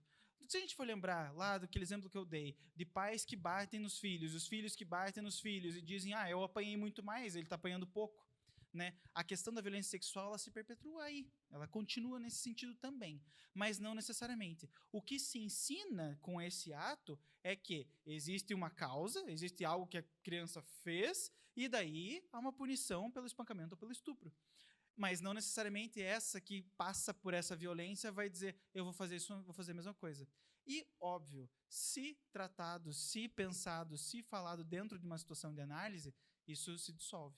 A gente não pode pensar que, porque passou por uma situação de violência sexual, a vida da criança acabou. Muito pelo contrário. Crianças que passam por isso, elas são muito mais fortes do que, nossa, elas mostram uma força gigantesca pra gente. Respondendo a sua, desde que você também faz esse parâmetro, né? Isso é muito difícil. Isso é, acho que, a coisa mais difícil do nosso trabalho. Porque tem muitos momentos em que a gente sabe que aquela criança veio ali para a gente, está na nossa sessão, e saindo dali, ela está de novo em risco. E que aqueles 40 minutos, 1 hora, é o único momento que ela tem certeza que ela não vai apanhar. Eu já ouvi várias vezes no Dedica de que, tio, criança não apanha todo dia. Não pode. Criança nem pode apanhar. Não pode. Não pode. Várias vezes. Então, é muito difícil fazer essa separação. Porém, tem que fazer. Porque senão a gente enlouquece. Né? A gente enlouquece da questão do trabalho, da questão do quanto se empenhar nesse trabalho. E o que eu faço, particular? Eu faço análise. A minha terapia. Eu vou para a minha terapia e eu trato isso lá. Trato as minhas angústias lá. Porque tem vezes que, às vezes, o caso é muito tranquilo, muito sereno, suave. E coisas que a criança fala causam em mim coisas que me lembram lá do meu passado, situações que eu vivi. Então, a minha terapia ajuda nesse sentido. Em coisas que eu tenho que estar resolvido comigo para conseguir ouvir o que é do outro. E fazer essa distinção, essa separação. Né? Eu tenho uma pergunta. Meu nome é Ashley. Como que eu posso identificar em um adolescente a violência? Porque, né, eu não vou abranger muito, mas, tipo assim, tem um adolescente que ele é meio quieto, e ele tá lá no cantinho dele, mas ele é a atenção da turma. Como que eu posso identificar? Tipo, ele não fica quieto, mas teve um dia que ele ficou só um dia, porque aconteceu alguma coisa, assim, vamos supor, e ele ficou quieto, mas no resto do dia, tipo, teve um momento ali que ele ficou quieto, e foi isso, tipo, como que eu posso dizer? Tipo, são dias dos meses que ele passa, assim, pensando, nossa, como que, tipo, ele sofreu abuso, sabe? E ele não soube identificar, ele não contou pra ninguém, tipo, não sei, não soube Entendi. Tranquilo. Então, eu gostaria de fazer uma pequena complementação aqui, quando a gente pensa no... Assim, porque, enfim, toca muito o meu trabalho também, porque a gente tem um trabalho além do Dedica, né? Quando a gente pensa em alguém que sofreu uma violência, pensar que ela pode vir a ser uma pessoa que cause violência também. Eu vou colocar uma questão aqui um pouco polêmica, vou pedir para a gente pensar nisso depois, mas mais para pensar em que pode haver uma certa sutileza nisso. Então, vamos pensar na replicação do que eu aprendi. Então, se eu penso que... Vamos pensar, a gente está falando de violência sexual aqui. Então, que o sexo ele pode servir de troca. Amor. Não necessariamente eu estou com vontade, nem nada, mas a pessoa pede e ela diz assim, me prove que você me ama, faça isso por mim. É uma violência. E eu acho que isso não acontece tão pouco assim. Né? Então, assim, eu acho que cabe também a gente repensar algumas coisas nos níveis de violência. A gente fica muito... Eu sei que dá um impacto muito grande, essas histórias muito macabras, serial killers e tudo mais, mas, às vezes, as coisas estão aqui numa escala mais próxima que é difícil da gente identificar. Né? Em relação à minha resposta, só eu acho importante identificar que eu também faço análise. É isso, fazer análise. A gente fala análise porque a gente, né, trabalha com a abordagem da psicanálise, então é um pouco mais específica, mas, enfim... Entendo da formação de psicologia que é necessário, não só para psicologia, de preferência para todo mundo, porque ajuda pra caramba na vida, mas pelo menos quem está na área de saúde, que lida com muitas questões, a análise ajuda muito a se separar o que é seu e o que é do outro. E eu vi na sua pergunta uma ligação com essa questão. Desculpa, eu não peguei seu nome, que eu estava te procurando. Ashley. E aí eu fico pensando, poxa, e aí até que grau Ashley ou qualquer outra pessoa deve ser a pessoa responsável por tentar ajudar aquele colega? É bem legal da sua parte, mas, veja, não é a sua responsabilidade. Então, se você quer ajudar, quer se aproximar, o único jeito de uma pessoa falar é ela ter vínculo. Né? Não existe você tirar uma pessoa do silêncio se você não conseguir fazer um vínculo com ela. Então, assim, você quer ajudar alguém, primeiro, veja os seus limites, até onde você deve mesmo se colocar nisso, e ver se você não tem que ajudar a partir de uma outra pessoa, pensar, talvez tenha uma pessoa que pode ter um vínculo com ele, uma professora ou sei lá, que vai conversar com essa pessoa e talvez ver o que aconteceu. Né? Eu acho que isso é importante também. Primeiro a gente cuida da gente para poder cuidar do outro. Né? Então, dentro dessa visão que vocês nos passaram, desses agressor, agressora, esse perfil de pessoa ele pode ser considerado um psicopata? vamos fazer assim. A palavra psicopata ela caiu muito dentro da literatura, né? Ela é usada dentro das séries, dos filmes, da literatura mesmo, dos livros, e ela dá um direcionamento do comportamento daquela pessoa, né? Que é uma pessoa que não sente empatia pelo outro, né? Dentro da abordagem da psicanálise, da teoria psicanalítica, a gente chama isso de perversidade. Isso é uma estrutura psíquica e que ela não se altera, né? Existem algumas estruturas, né? Todos nós aqui participamos de pelo menos uma, né? E esta é uma estrutura. Ela tem uma série de comportamentos necessários para se definir, mas sim, em alguns momentos a gente consegue dizer assim, ó, tal e tal e tal comportamento e violência praticada só pode ser feito por um perverso. E um perverso implica em psicopatia.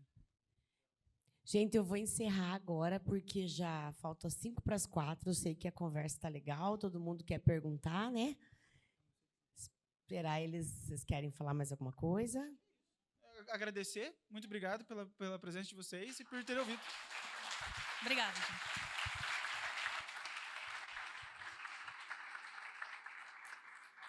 Agradeço a presença de vocês aqui. Antes da gente encerrar, vou dar uns recadinhos aí. Tem um QR Code, tá? Para vocês fazerem a avaliação desse momento. Sedes, subsedes, polos. Tem as assistentes sociais lá. Se precisar de alguma coisa, vocês procurem o pessoal que está no Meet. Aqui da Matriz, né, tem eu e a Tilary, que somos do serviço social. Se vocês precisarem, nos procure, né, para a gente poder dar um direcionamento e uma ajuda para vocês. Quero agradecer o pessoal do Dedica. A gente tem um presentinho aqui para dar para vocês, uma lembrancinha, pela disponibilidade de ter vindo.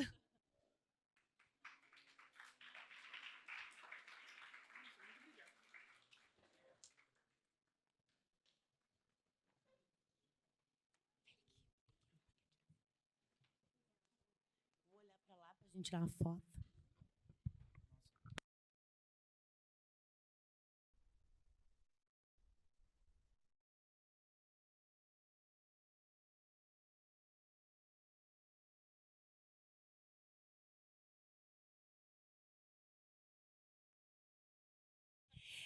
Olha, eu sei que cortou um pouco aí o horário do intervalo de vocês, mas obrigado pela presença de todos. Obrigado, professores, aí pela ajuda. Por favor, quem não assinou a lista de presença, não esqueçam de assinar. Quem não assinou, levanta a mão aí. Vocês estão dispensados. Uma boa tarde.